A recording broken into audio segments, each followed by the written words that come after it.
Hello and welcome to another episode of math muscle. इसमें मैंने पिछली वाले मैथ मसल का जो हमने क्वेश्चन लिया था उसी का कंटिन्यूशन में लिया है। इस बार आप देखिए पैटर्न वही चल रहा है लेकिन ये इनफाइनाइट तक नहीं आ रहा है। तो ऐसे क्वेश्चन को कैसे सॉल्व करना है मैंने आपको पिछली बार भी बताया था। देखो इसका आंसर भी आप 1-2 सेकंड में लिख सकते हो बिना सॉल्व किए, लेकिन हमें सॉल्व करना जानना जरूरी है। यहाँ से अगर मैं इसको देखूं तो ये 16 की पावर 1/2 है। इस 16 के ऊपर एक ही अंडर रूट है, आप ध्यान से देखें। अब इस 16 के ऊपर एक अंडर रूट ये है और एक अंडर रूट ये है, यानी 16 के ऊपर दो अंडर रूट हो गए और दोनों मल्टीप्लीकेशन में है। तो आप बोल सकते हो ये 16 की पावर हो गया 1/4।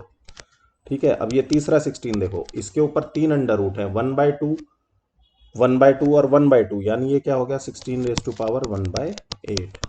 ठीक है। और सिमिलरली ये क्या हो गया 16 रेज़ टू पावर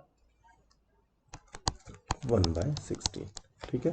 तो आप ध्यान से देखें, ये 16 है, ये इसकी पावर है, तो जब मल्टीप्लिकेशन में होता है तो हम पावर को ऐड कर देते हैं। ये हो जाएगा 16 raise to power ½ plus 1/4 plus 1/8 और प्लस 1/16। सेम जैसे हमने पिछली बार इनफाइनाइट वाले सॉल्यूशन में मैंने आपको इनफाइनाइट जीपी बना के दिखाया था, लेकिन अब ये इनफाइनाइट तक नहीं जाएगी, ये यहाँ तक जाएगी। इसको आप सिंपली जोड़ भी सकते हैं एलसीएम लेकर। अगर आप इसको जोड़ने जाएंगे तो नीचे तो 16 आ जाएगा और ऊपर क्या आएगा, देखो यहाँ पर हो जाएगा 8, यहाँ पर क्या हो जाएगा, यहाँ पर 4 ही हो जाएगा, यहाँ पर हो जाएगा 2 और यहाँ पर हो जाएगा 1। तो 8 एंड 4 12 एंड 3 15, तो ये आ जाएगा 15/16। तो यानी कि आप यहाँ से बोल सकते हो 16 रेज़ टू पावर 15/16।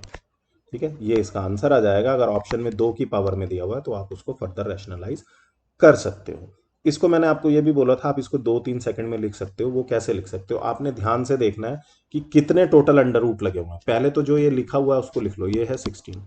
अब आप ध्यान से देखो कितने टोटल अंडर रूट लगे हुए हैं, 1 2 3 4।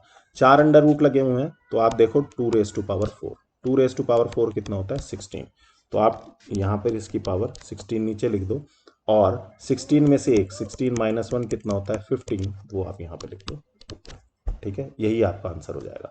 अगर मैं बोलूं कि यहाँ पे 5 ही अंडर रूट लगे होते तो आप क्या करते हैं, यहाँ आप करते 16 raise to power 2 raise to power 5 कितना होता 32।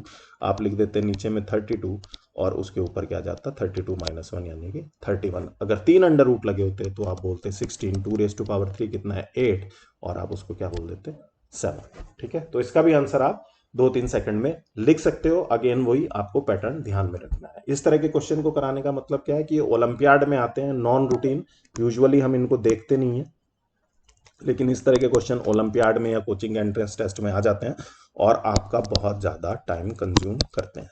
तो मेरी ये कोशिश है कि मैं आपका टाइम इसमें से बचाऊं। ठीक है। तो अब अगर आपको ये समझ आ गया है तो एज ऑलवेज फटाफट से ये वाला क्वेश्चन बिना सॉल्व करे इसका कमेंट में मुझे आंसर बताओ।